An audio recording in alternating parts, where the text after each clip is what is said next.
জান্নাতে যাওয়ার কি দলিল নাই? কিনছেন সবাই? আছে, দলিল আছে। জামাত ইসলাম তো দিচ্ছে টিকিট। টিকিট দু একজন নিছেন নাকি কেউ? হ্যাঁ নিছেন, টিকিট নিছেন? এই যেগুলো যে বলে, যারা বলে যে ওরা গেলে জান্নাতের টিকিট দেয়, আসলে কি আমরা তাই করছি বলেন? আচ্ছা, একটা জিনিস দেখেন যে তাহলে তারাই যদি দুনিয়াতে বলে যে জান্নাতের টিকিট বিক্রি করে, ভালো না এটা? বলেন না কেন? তা আমরা মূলত এই যে নামাজ পড়ি কিসের আশায় বন্ত? এই যে এই শীতের মধ্যে বসে আছি, বাড়িতে যায় কত কিছু করা যায়, তো চা স্টলে যাওয়া যায়, আড্ডা দেওয়া যায়, এই যে দিনের মহাব্বতে, দিনের ভালোবাসায় বসে আছি, যেন মরার পর কি পাই? তাহলে তারা বুঝে ফেলছে যে আমরা কোথায় যাচ্ছি, তারা বুঝে ফেলছে। এবার বলতেছে না যে জান্নাতি দল, তা আসলেও তো তাই, আমাদের টার্গেটই তো জান্নাতে যাওয়া। তো তারা যেহেতু বলতেছে, তাহলে তাদের প্রতি খুশি হয়ে আলহামদুলিল্লাহ কোন, রাগ করা যাবে না তো, খারাপ নাকি? বলতেছে জান্নাতি দল, তো আমরা চাই তো জান্নাত। পৃথিবীতে আমার উঠা বসা, খাওয়া দাওয়া, আমার বক্তব্য, আমার লেখনী, আমার কথা, আমার সব কিছু একমাত্র আল্লাহর জান্নাতের জন্য। রোকন শপথ আমাদের সাথী শপথে বলে, কুল ইন্না সলাতি, সূরা আনামের 162 নম্বর আয়াত। হে নবী আপনি বলেন, কুল ইন্না সলাতি, আমার নামাজ কার জন্য? ওয়া নুসুকি, আমার কুরবানি কার জন্য? এই কুরবানি মানে কি পশু কুরবানি নাকি? এই নুসুকের অনেক অর্থ আছে, তার মধ্যে প্রসিদ্ধ 3টা, তাফসীরে কাবীরের মধ্যে আসছে 3টা। এক নম্বরে নুসুক, বলি একটা একটা করে। নুসুক, নুসুক মানে হচ্ছে হজের ক্রিয়াকর্ম, মানে এটা তো হজ কেন্দ্রিক আয়াত, তো হজের যে কার্যবলী আছে এগুলোকে নুসুক বলা হয়। পশু কুরবানি এটাকেও নুসুক বলা হয়, নাহারও বলা হয়, প্রবাহিত করা। আর একটা নুসুকের অর্থ হচ্ছে ইসলামের জন্য যত ত্যাগ, কুরবানি। এই যে মাসে মাসে টাকা দেন, দেন না? দেন? টাকা দিতে কি আসলে মন চায়? বাস্তবেই তো চায় না। আমার পকেটের টাকা, ওই টাকা দিয়ে অন্য কিছু করা যাইতো না? তারপরেও কুরবানি করি, করি না? মনকে বোঝাইয়া কুরবানি করি ইসলামের স্বার্থে। কিসের স্বার্থে? এটা কুরবানি, এটা নুসুক। আচ্ছা, এই যে ফজরে যে ঠান্ডা পানি, ওযু করতে কি মন আসলে চায় কোন তো? মানে এখন আমার কথা বলি, মনে হয় যে যদি ওযু ছাড়া নামাজ পড়া যায় যেত তাই করতাম। যুবক মানুষ, তারপরে ঠান্ডা লাগে না, ট্যাপের পানি যখন ছাড়ি আমার মনকে বোঝাই ঠান্ডা পানি দিয়ে ওযু করলে সোয়াব বেশি। হ্যাঁ, এই নিয়ে এই যে কুরবানিটা করতেছি, এই যে ঠান্ডা পানি দিয়ে ওযু করতেছি, এই কুরবানি কার জন্য? তাহলে কুরবানি বুঝতে পারছেন তো? কুল ইন্না সলাতি, আমার নামাজ, অনুসুকি, আমার কুরবানি, তথা আমার যত জীবনে কোরআন কায়েমের জন্য, ইসলাম কায়েমের জন্য, দিন কায়েমের জন্য যত ত্যাগ আছে, এই কুরবানি কার জন্য? অমাহিয়া, আমার বেঁচে থাকা, এই যে বাইসে আছি কার জন্য? আফসোস লাগে, আমার জীবন, আমার যৌবন, আমার শরীরের রক্ত, আমার ঘাম, আমার অর্থ, আমার চোম, আমার মেধা, আমার জীবনের কোনো কিছু যদি আল্লাহর জন্য, দিনের জন্য, কোরআনের জন্য দিতে না পারি, ও জীবন তো জীবনই না। বলেন না কেন? আমি আলেম, আমি হুজুর, আমি বক্তা, আমি হাজি, আমি গাজী, আমি ব্যক্তি, আমি ব্যবসায়ী, আমি অমুক তমুক, যা কিছু, আরে বেটা, ইসলামের জন্য, দিনের জন্য যদি একটা সেকেন্ড আমার জন্য ব্যয় না হয়, তা আমার জীবন তো জীবনই না। আমার রক্ত কার জন্য ঝরাবো? আমার অর্থ কার জন্য ব্যয় করব? দুনিয়ায় ব্যবসা ব্যবসা ব্যবসা, কি পাগল হয়ে আছে? যাবে কিছু কবরে যাবে? সব কিছু ব্যয় করব। আমার জীবন, আমার মরণ লিল্লাহি রব্বিল, বলেন না কেন? তাহলে আমার নামাজ, আমার কুরবানি, আমার জীবন, আমার মরণ, আমার বেঁচে থাকা, আমার মরে যাওয়া, আমার চাকরি, আমার ব্যবসা, আমার বাণিজ্য, একমাত্র সব কিছু কেবলমাত্র হবে একমাত্র মহান আল্লাহকে খুশি করার জন্য। সুবহানাল্লাহ কোন। অনেক ওজনওয়ালা কথা কিন্তু এইটা। আমাদের প্রত্যেকটা কাজ, আমার কথা বলা, আমার বক্তব্য, আমার লেখনী, আমার ওয়াজ, এমনকি আমার চা খাওয়া কার জন্য? কিন্তু আমরা চা খাচ্ছি আর টিভি দেখতেছি, নাই? চা খাওয়া আল্লাহর জন্য, মানে কি আপনি চা খাবেন, পাশে যে বসে আছে ওরে বলবেন যে ভাই দিন কিন্তু কায়েম করা লাগবে, তাহলে এই চা খাওয়াও হবে কার জন্য? কথা কি বুঝতে পারছেন? মূল একটা কথা বলি, আমার সাইফুল ভাই বলছে যে দিন, এটা একটু বলা দরকার। দিনটা কি?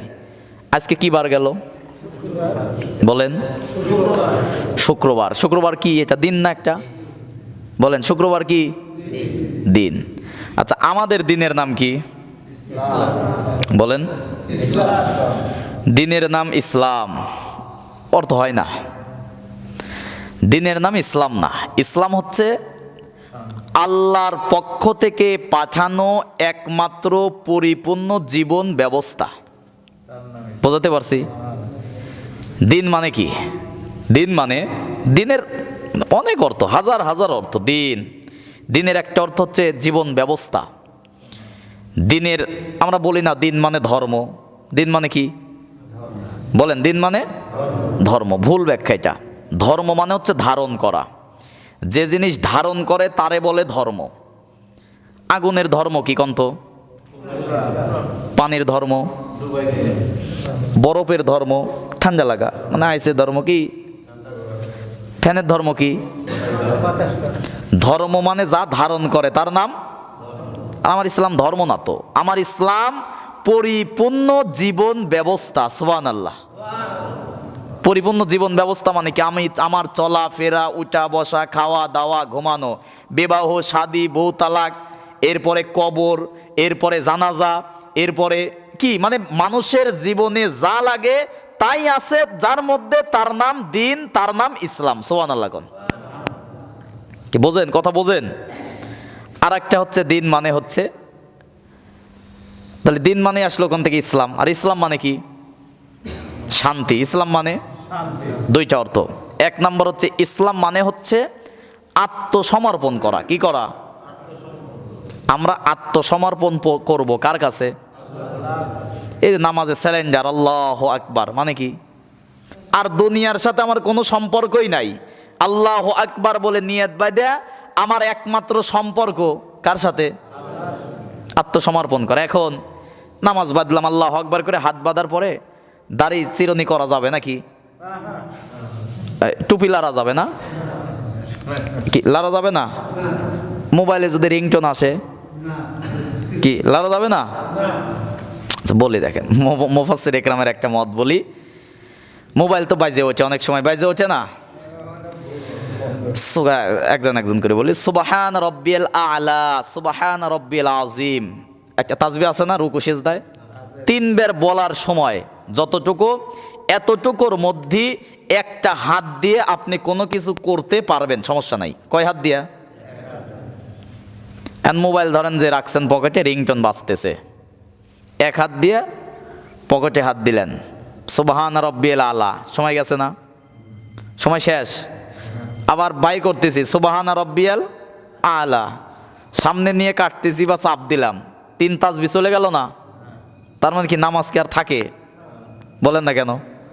এই জন্য যারা এই মাসালা দেয় যে এক চাপ দিয়ে কাটিয়ে দেওয়া লাগবে, ঠিক আছে, এক চাপ দিয়ে যদি কাটিয়ে দিতে পারেন, সময় আপনাকে সুবহান রব্বিয়াল আলা এতটুকুর মধ্যে আপনাকে করতে হবে। তা আপনি করতেছেন 3 বার পার হয়ে যাচ্ছে, নামাজ হবে? টুপি পরে গেছে, সিজদায় গেলেন, টুপি পরে গেছে, টুপি মাথায় দেওয়া যাবে না? এক হাত দিয়ে নিতে পারবেন। এই জন্য এই মানে হাদিস অনুযায়ী এই জাতীয় গোল টুপি পরা জায়েজ। গোল টুপি পরা সুন্নাত আর কি। এটা যে নরম টুপি পরলে পরে দেখেন যখন পরে যদি যায়, এক হাত দিয়ে টুপি কিন্তু ঢোকানো যায় না। ঢোকানো যায় সাইবুল ভাইয়ের মাথায় যে টুপি, এক হাত দিয়ে জীবনে পরতে 2 হাত লাগবে। ওগুলো পরা জায়েজ না, এগুলো জায়েজ আছে, কিন্তু এগুলো হচ্ছে সুন্নাত। যাই হোক, যেখান থেকে আসতেছিলাম, ইসলাম মানে হচ্ছে আত্মসমর্পণ করা কার কাছে? তাহলে এইটা শুধু মসজিদে নাকি বাহিরেও? প্রত্যেকটা কাজ, কর্ম, হুকুম, আইন অনুগত্য করব কার কাছে?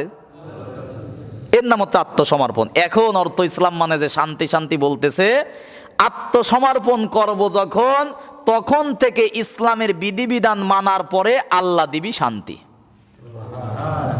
বুঝতে পারছেন কথা? এবার আসেন দিন নিয়ে কয়েকটা কথা বলি। দিনের 1 নম্বর অর্থ দিন, যেরকম দেখেন সূরা ফাতিহা, আলহামদুলিল্লাহি রব্বিল আর রহমানির মালিকি দিন আছে, মালিকি ইয়াউমিদ দিন। এই দিন মানে কি? কিয়ামতের দিন। কিসের দিন? আল্লাহ পাক বলতেছেন সমস্ত প্রশংসা সেই মহান আল্লাহ রব্বুল আলামিনের জন্য, যিনি রহমান, যিনি রহিম, যিনি করুণাময়, অসীম দয়ালু, মালিক ইয়াউমিদ্দিন, যিনি বিচার দিনের। তার মানে এখানে দিন মানে কি? বিচার দিন, বিচার ব্যবস্থা। ইয়াউমুল জাযা, ইয়াউমুল হিসাব। তার মানে দিন মানে হচ্ছে বিচার ব্যবস্থা। দিন মানে কি? এবার আসেন, অনেক অনেক দলিল আছে এগুলোতে। সূরা ফাতিহার এই 4 নম্বর আয়াত, সূরা শুআরার 82 নম্বর আয়াতে আছে, সূরা সফফাতের 20, সূরা সুয়াদের 78। মানে দিন মানে কিয়ামত, বিচার ব্যবস্থা। 2 নম্বরে দিন মানে হচ্ছে আকীদাতুত তাওহীদ, একত্ববাদ। এটাও একটা দিন। আমাদের ধর্ম কিসের ধর্ম? একত্ববাদের ধর্ম। আমরা একমাত্র গোলামি করি কার? কয়জন আল্লাহ বলেন? ব্যাপক আলোচনা, নাহলে আয়াত অত দেব না। আল্লাহ পাক অনেক জায়গায় উদাহরণ দিতে বলছে যে আল্লাহ যদি একজন না হয় 2জন হইতো। এই যে সরকার 2 রকম দ্বন্দ্ব বিদ্বন্দ্ব লাগে না? ক্ষমতায় কে যাবে না যাবে লাগতেছে না? আল্লাহ বলতে অনেক অনেক কয়টা জায়গায় আছে যে আল্লাহ যদি এক বিবেকের কাছে ধাক্কা দিচ্ছে যে একজন না হয় 2জন যদি হইতো, একজন বলতো যে এখন সূর্য উঠবে, আর একজন বলতো যে আমার ক্ষমতা বেশি, সূর্য আজ উঠবে না। পেঁচ লাগতো না? কিন্তু আজ পর্যন্ত কি লাগছে? তার মানে আল্লাহ কয়জন? বোঝেন আল্লাহ কয়জন?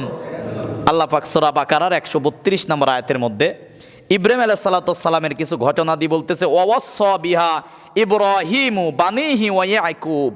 ইব্রাহিম, ইয়াকুব তারা তার সন্তানদেরকে, ইব্রাহিম এবং ইয়াকুব উভয় তাদের সন্তানদেরকে বলেছিল, ইয়া বানিয়া, হে আমার সন্তানেরা, ইন্নাল্লাহা আস্তাফা লাকুমুদ্দিন, তোমরা একত্ববাদ দিন ইসলামটাকে মেনে চলো। সুবহানাল্লাহ কোন।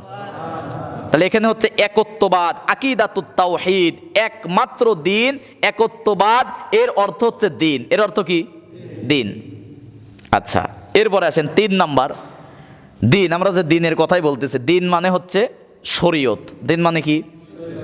শরীয়ত। আমাদের একটা শরীয়ত আছে না? কি শরীয়ত? ইসলামী শরীয়ত। বলেন ইসলামী শরীয়ত কি? যে বিয়েতে খুতবা দিতে হবে, কবুল পড়াইতে হবে। ইসলামী শরীয়ত কি? মানুষ মারা যাওয়ার পরে 4 তাকবীর দিয়ে জানাজা করতে হবে। ইসলামী শরীয়ত কি? ঈদের নামাজে অতিরিক্ত আরও তাকবীর দিতে হবে, 6 তাকবীর, 3 তাকবীর 3 তাকবীর করে 6 তাকবীর অতিরিক্ত দেওয়া লাগবে। আজান হলে মসজিদে গিয়ে নামাজ পড়া লাগবে। এইগুলো কিসের শরীয়ত? আচ্ছা, এইটা ইসলামী শরীয়ত। আল্লাহ পাক সূরা শুরার 21 নম্বর আয়াতের মধ্যে বলতেছেন, আমলাহুম শুরাকা, যে তারা এমন শরীকদেরকে অনুসরণ করে, অথচ আমি আল্লাহ রাব্বুল আলামিন লাহুম মিনাদ্দিন মা লাম ইয়াজানা বিহিল্লাহ, একমাত্র শরীয়ত নির্ধারণ করে দিয়েছি, শরীয়তের বিধিবিধান মেনে চলো, তার মানে কোরআন মেনে চলো, এটাই হচ্ছে তোমাদের একমাত্র দিন। সুবহানাল্লাহ কোন। না, এটা অনেক ডিপলি আলোচনা, ব্যাপকতা অনেক, এভাবে বললে বোঝাই অনেক কঠিন। তাহলে 3 নাম্বার শরীয়তের বিধিবিধান, এটার নামও দিন, এটার নামও দিন। এটা আবার সূরা জাসিয়ার 18 নম্বর আয়াত আছে, সুম্মা জাআলনাকুম আলা শারিআতাম মিনাদ্দিন মিনাল আমরি ফাত্তাবিহা ওয়ালা তাত্তাবি, আমি আল্লাহ তোমাদেরকে একটা দিনের বিশেষ শরীয়ত দান করেছি, তার নাম ইসলাম। তার নাম কি? ইসলাম। আচ্ছা, কয়টা গেল? 3টা। 1 নম্বরে দিন মানে হচ্ছে কি? বিচার দিন। 2 নম্বরে দিন মানে কি? আকীদাতুত তাওহীদ, একত্ববাদ। 3 নম্বরে দিন মানে হচ্ছে শরীয়তের বিধিবিধান, শরীয়তের নিয়ম নীতি। 4 নম্বরে দিন একটা শব্দ, কিন্তু কি বলেন সবাই? কথা বুঝতেছেন আমার? একটাই শব্দ, দিন। আর দিন, এই দিনের 4র্থ নম্বর অর্থ হচ্ছে একমাত্র আল্লাহর অনুগত্য।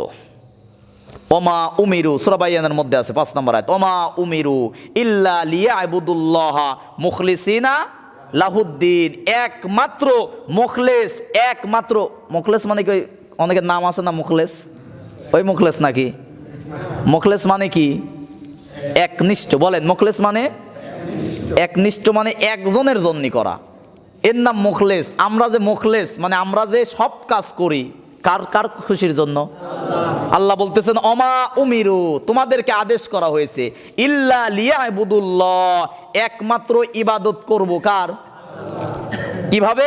মুখলিসিন লাহুদ্দিন, মুখলেসের সাথে, একনিষ্ঠতার সাথে, লাহুদ্দিন আল্লাহর দিন দিয়ে একমাত্র আল্লাহর অনুগত্য করবে। সুবহানাল্লাহ কোন।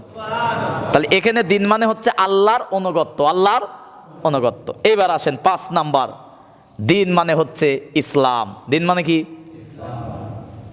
সূরা ইমরানের 19 নম্বর আয়াত আল্লাহ বলতেছেন ইন্নাদ্দিন, নিশ্চয়ই আমি আল্লাহর কাছে একটা দিন। কয়টা দিন? কি নাম? ইনদাল্লাহ, আমি আল্লাহর কাছে একটাই দিন, তার নাম কি? ইসলাম। তাহলে ইসলাম ছাড়া অন্য কোনো জীবন ব্যবস্থা, অন্য কোনো নিয়ম নীতি, অন্য কোনো আইন কানুন, অন্য কোনো বিষয় কি আল্লাহর কাছে কবুল হবে? আমার নামাজ, আমার রোজা, আমার হজ, আমার জাকাত, আমার কথা বলা, আমার বক্তব্য, সব কিছু যে আমি আমার বক্তব্য দিচ্ছি, এই বক্তব্যর যদি টার্গেট হয় মানুষ জমানোর জন্য, হবে না। ওই যে মুখলেস হইল না। তার মানে আপনি 5টা যে পয়েন্ট বললাম, 1 নম্বরে বিচার দিন, 2 নম্বরে কি শরীয়তের বিধিবিধান, তারপরে হচ্ছে একত্ববাদ, আল্লাহর অনুগত্য, তারপরে হচ্ছে কি এই যে 5 নাম্বার আসতেছে হচ্ছে একমাত্র জীবন বিধান, জীবন ব্যবস্থার নাম হচ্ছে ইসলাম।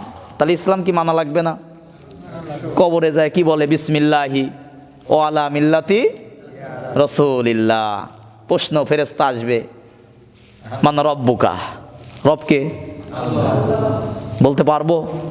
মানি, রবের বিধান মানি। সুযোগ আসছে রবের বিধান কায়েম করা, করতেছি না, বলতেই তো পারবো না। এখন যদি মারা যায় আমার কি তামান্না ছিল, আমার বক্তব্যের মূল লক্ষ্য কি ছিল? আমি পীর সাহেব, আমার একটাই লক্ষ্য থাকবে, আমি মুরিদ বানাচ্ছি, এই মুরিদের মাধ্যমে দিন কায়েম হবে। আমি ওয়াজ করতেছি, আমার লক্ষ্য থাকবে আমার শ্রোতারা আমার বক্তব্য শুনে দিন কায়েমের শপথ নিবে। আমি ইমাম সাহেব ইমামতি করতেছি, আমার মুসল্লিদেরকে দিন কায়েমের শপথ নেওয়ানোর জন্য। আমি শিক্ষক শিক্ষকতা করতেছি, আমার টার্গেট আমার ছাত্র যেন আল্লাহর জমিনে আল্লাহর দিন কায়েমের শপথ নিতে পারে। প্রত্যেকটা কাজে কর্মে লক্ষ্য একটাই, আল্লাহর জমিনে আল্লাহর দিন ইসলামটাকে প্রতিষ্ঠিত করা। করি আমরা, করি এইগুলা? এবার আসেন, সময় নাই, 32 বাজে 32। আল্লাহ পাক বলতেছেন সূরা বনি ইসরাইলের কয় নম্বর আয়াত আজকে বললাম? 23 নম্বর আয়াত। অকদ রব্বুকা আল্লাহ তা'বুদু ইল্লা ইয়্যা। আল্লাহ পাক বলতেছেন যে আমি আল্লাহ তোমাদের জন্য লিখিত করে দিলাম। কি করে দিলাম? আচ্ছা, লেখা জিনিসের গুরুত্ব বেশি না বলা জিনিসের গুরুত্ব বেশি? বলেন। আল্লাহ পাক যদি এখানে বলতো যে অকলা উবুদুল্লাহ, আমি আল্লাহ বললাম তোমরা আমি আল্লাহর ইবাদত করো, হয়ে যেত না? কিন্তু আল্লাহ পাক বলা শব্দ বাদ দিয়ে বলল অকদ, আমি আল্লাহ লিখিত করলাম আল্লাহ তা'বুদু, আমি আল্লাহর ইবাদত করো। আদেশ কার? আল্লাহর আদেশ মানা নফল। বলেন, আমার কথা কি বুঝতেছেন সবাই? মোটামুটি আল্লাহর হুকুম, আল্লাহর বিধান, আল্লাহর আইন মানা কি? এখন আল্লাহর আইন মানবো কেন? কারণ আছে না?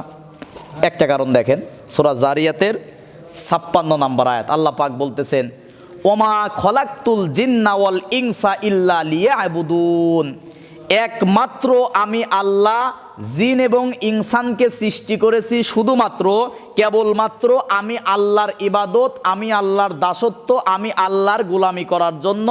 মানুষের সৃষ্টির উদ্দেশ্যই স্রষ্টার ইবাদত। সুবহানাল্লাহ কোন। আমাকে আপনাকে সৃষ্টি করছে কে? আপনি না মানলে সূরা বাকারার 21 নম্বর আয়াত আল্লাহ এখানে বলতেছে ইয়া আইয়ুহান নাস সুবুদুল্লাহ, হে দুনিয়ার মানুষ তোমরা আমি আল্লাহর ইবাদত করো। কেন? আমি আল্লাহ তোমাদেরকে সৃষ্টি করেছি। ইয়া আইয়ুহান নাস সুবুদু রাব্বাকুমুল্লাযী খলাকাকুম ওয়াল্লাযীনা মিন ক্বাবলিকুম, এবং আমি আল্লাহ তোমাদের পূর্ববর্তী জাতি মানুষ বাপ দাদা তাদেরকেও সৃষ্টি করেছে। কে? আল্লাহ। তাহলে কি সেই আল্লাহর ইবাদত করব না? বলেন।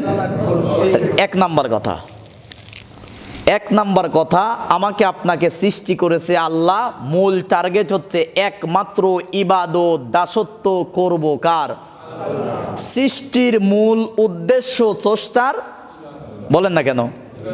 ইবাদত করা। সৃষ্টির মূল উদ্দেশ্য স্রষ্টার ইবাদত। 2 নাম্বার কথা, আল্লাহ পাক বলছেন যে ওয়াইদ ক্বালা রাব্বুকা লিল মালাইকাতি ইন্নী জাইলুন ফিল আরদি খলিফা। দুনিয়ার মানুষ শোনো, পৃথিবীতে আমি তোমাদেরকে আমি আল্লাহর প্রতিনিধি, আমি আল্লাহর খলিফা করে পাঠাইছি। সুবহানাল্লাহ কোন। আমরা খলিফা কার বলেন? এখন ওই যে এমপি সাহেবরা যারা আসতে পারে না, দেখবেন লোক পাঠায় না, বিভিন্ন প্রোগ্রামে জালসায় ধরেন আসতে পারে নাই, লোক পাঠাইছে কি এমপির পক্ষ থেকে, সেই লোকগুলোকে কি বলে 2000 4000 5000 টাকা দিয়ে বললো যে যাও, যেহেতু আজকে বয়লমারি জালসা বা এই প্রোগ্রামে আমি যাইতে পারলাম না, অসুস্থ অথবা জরুরি কোনো কাজে ঢাকায় আছে, এই 2000 টাকা 5000 টাকা দিয়ে আসো। সে এমপি সাহেবের পক্ষ থেকে কি? তাহলে আমাদের এই জমিনের মালিক কে? জমিনটাকে বলা হয় আরদুল্লাহ। এই জমিনের মালিক কে? আমরা হচ্ছে আব্দুল্লাহ। আমাদেরকে পাঠাইছে কে? তাহলে আল্লাহর পক্ষ থেকে, আল্লাহর দুনিয়ায় যে আল্লাহ আমাদেরকে পাঠিয়েছে, আমরা হচ্ছে আল্লাহর প্রতিনিধি। আল্লাহর এখন প্রতিনিধির তো কাজ আছে নাকি? এমপি সাহেব পাঠাইছে এখন বয়লমারিতে, কিছু কাজ আছে না? তাহলে আল্লাহ আমাকে আপনাকে পাঠাইছে, কোনো কাজ নাই নাকি? আছে, কাজ আছে। কি কাজ? আল্লাহ পাক বলতেছেন যে প্রতিনিধির কাজ কি। দেখেন মাজার একটা ব্যাখ্যা দেই। ওয়াইদ ক্বালা রাব্বুকা লিল মালাইকা, আল্লাহ পাক ফেরেশতাদেরকে ডাকলো। ফেরেশতাদেরকে ডাকার পরে বলল যে ইন্নী জাইলুন ফিল আরদি খলিফা, হে ফেরেশতা মণ্ডলী, আমি দুনিয়াতে প্রতিনিধি খলিফা পাঠাতে চাই। কে বলতেছে? কাদের বলতেছে? আল্লাহ বলতেছেন ইন্নী জাইলুন ফিল আরদি খলিফা, আমি জমিনে খলিফা পাঠাবো। কোথায়? আল্লাহ কি বলছে? ইন্নী জাইলুন ফিল মসজিদ খলিফা, ফিল মাদ্রাসা খলিফা, ফিল খানকা খলিফা, ফিল দরবার খলিফা। তাহলে খলিফাকে পাঠাইছে কোথায়? বলেন না কেন? আর আমরা আছি কোথায়? কিসের জমিনে? এখন কই আছি? বলি আগে, শেষ করি আগে। আল্লাহ পাক বলতেছেন তোমাদেরকে পাঠিয়েছি আমি আল্লাহ। কোথায়? বলেন না কেন? কোথায়? মোহাম্মদ ভাই বলল যে সারা জীবন মসজিদে তাবলিগের জামাত দাও, কেউ কিচ্ছু বলবে না। সমাজের ধনী যারা আছে বলবে যে 3 দিন থাকবেন তো অমুক দিন দুপুর বেলায় আমি খাওয়াবো। বলে না এগুলা? কি জন্য? কারণ ওরে খাওয়ালে লাভ আছে কি জানো? ও তো ওর ক্ষমতা নিয়ে লাড়ালাড়ি করতেছে না, বাড়ি বাড়ি যাচ্ছে, খাচ্ছে, মসজিদের পায়খানা ভরতেছে, লাভ নাই তো কোনো। সারা জীবন নামাজের দাওয়াত, নামাজ পড়া ইবাদত। নামাজ পড়া কি? আর নামাজ সমাজে কায়েম হোক, এর নাম হচ্ছে খলিফা, খেলাফত কায়েম করা। কথা কি বুঝতে পারছেন? যে ইবাদত 1 নাম্বার অর্থ হচ্ছে আমি আল্লাহর ইবাদত করবা। কার ইবাদত? 2 নাম্বার অর্থ হচ্ছে তোমরা হচ্ছে জমিনের খলিফা। মসজিদের খলিফা নাকি মাদ্রাসার খলিফা? তোমরা খলিফা হচ্ছে জমিনে নামাজ পড়া ইবাদত। এই জমিনে মুসলমান যারা, এরা নামাজ কায়েম করবে, এর নাম হচ্ছে খেলাফত। কত ওজনালা কথা, বুঝতে পারছেন আপনি? নিজে নামাজ পড়ে হাজি সাহেব কপাল কালো হয়ে গেছে, নাই এরকম হাজি নাই? কপাল কালো দাগ হয়ে গেছে, মাঝে মাঝে মাসলার জন্য আসে, অনেকে আসে। আবার ওই হাজি সাহেব বলা মানে খালি হাজিদেরকে না, বোঝার জন্য বলি। তো অনেকের কপাল এমন কালো হয়েছে, মাঝে মাঝে বলে যে হুজুর এই কালো কি কোনো ফজিলত আছে? অনেকে বলে যে ফজিলত আছে কিনা। আমিও তো ছোটবেলা থেকেই মাদ্রাসায় পড়ি, নামাজ তো টুকটাক পড়ি না। তো কপাল কালো হয় তাই কিছু না। অনেকে দেখুন যায় নামাজের পর দিয়ে এরকম নড়ে দাগ করার জন্য, বলে একটু নড়াচড়া করে যে একটু কালো দাগ হোক। মূলত আল্লাহ পাক দেখে কিসের? অন্তরেরটা। কি দেখে? অন্তর। তে কালো হয়ে গেল সারা জীবন নামাজ পড়তে পড়তে, একটা বারও হাজি সাহেব, আলেম সাহেব, হুজুর সাহেব, বক্তা সাহেব, পীর সাহেব, ব্যক্তি সাহেব, মুসল্লি সাহেব চিন্তা করলেন না যে একা একা আর কতদিন নামাজ পড়বো, এই ইবাদত আর একা একা কতদিন করবো, একটু খেলাফত কায়েম করে সবাই মিলে নামাজ পড়ি, এটা দেখতে মন চায় না? এর নামই তো খেলাফত। এর নাম কি? আর একা একা পড়ার নাম ইবাদত। বলেন না কেন? প্রথম 1 নম্বরে হচ্ছে একা একা পড়ার নাম কি? আর সবাই মিলে পড়ার নাম খেলাফত। সবাই মিলে পড়তে লাগলে, মসজিদে থাকলে, যে মুরব্বী বলছে মসজিদে থাকলে হবে, বলেন না কেন? এই মসজিদের কোনো হুজুর, আমিও তো 5-7 বছর ইমামতি করে গেছি, কোনোদিন কইছি যে ভাই নামাজ পড়ার দরকার নেই? বলছি? কোনোদিন কইছি যে ভাই সুদ খান একটু অল্প অল্প? বলেন না কেন? ইমাম সাহেব সারা জীবন বলছে নামাজ পড়েন, রোজা করেন, হজ করেন, জাকাত দেন, সুদ খায়েন না, ঘুষ খায়েন না, জেনা করেন না, মিথ্যে কথা বলেন না, বলছেন ইমাম সাহেব? এই মসজিদে বলে নাই? 3.5 লাখ মসজিদে সব ইমাম বলে না ভাই নামাজ পড়েন? কথা বলেন না কেন? 54 বছর 3.5 লাখ মসজিদে বলে কোনো লাভ হয়েছে? 3.5 লাখ মসজিদে প্রতি জুমার বয়ানে বলে যে সুদ খাওয়া যাবে না। কেউ যদি 1 টাকা সুদ খায়, নিজের আপন মায়ের সাথে 36 বার, কেউ কেউ বলছে 40 বার জেনা করার গুনাহ। ইমাম সাহেব বলার পরেও, 3.5 লাখ মসজিদে বলার পরেও দিন যত যাচ্ছে 54 বছরে সুদ বাড়ছে না কমছে? এই 3.5 লাখ বাদ দেন, এবার যদি মাত্র 151 জন যদি সংসদে যায় বলে যে সুদ খাওয়া যাবে না, সুদ থাকবে? 151 জন যদি সংসদে বলে যে নামাজ কায়েম করা লাগবে, নামাজ পড়বে না? কিসের 3.5 লাখে? মসজিদ বাদ দেন, এখন ধরা লাগবে জমিন। একটু বিবেক দিয়ে খাটান, খালি এমনি ঠিক ঠিক বললে কাজ হবে না। ওই 3.5 লাখ মসজিদের 54 বছরে হয়েছে কিছু? লাগবে কয়জন বলেন না কেন? 151 জন যদি নামাজি হয়, সংসদে কোরআন হাতে নিয়ে যাবে, বলবে যে কালকে সকাল থেকে বিল পাস হলো, মুসলমান যারা 10-12 বছর বয়স হয়েছে যাদের নামাজ পড়া লাগবে, যদি না হয় এই মসজিদে একটা চৌকিদার, একটা পুলিশ থাকবে, সমাজের তালিকা আছে, যে আসবে না 500 টাকা জরিমানা, 3 দিন জেল। গোসল ফরজ থাকলেও জরিমানার ভয় এসে মসজিদে দাঁড়াবে। এর নাম হচ্ছে খেলাফত। এর নাম কি? একা একা পড়ার নাম ইবাদত, সবাই মিলে পড়ার নাম। তাহলে আল্লাহ 1 নম্বরে পাঠাইছে ইবাদতের জন্য। কিসের জন্য? 2 নম্বরে দায়িত্ব দিছে কি?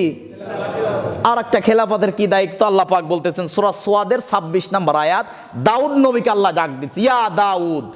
দাউদ নবীকে ডাক দিয়ে বলতেছে, ইন্না জাআলনাকা খলিফাতান ফিল আরদ। হে দাউদ, তোমাকে এই জমিনে পাঠালাম কিসের জন্য? ফাহকুম বাইনান নাস, মানুষের মধ্যে যখন বিচার করবা, কি দিয়া?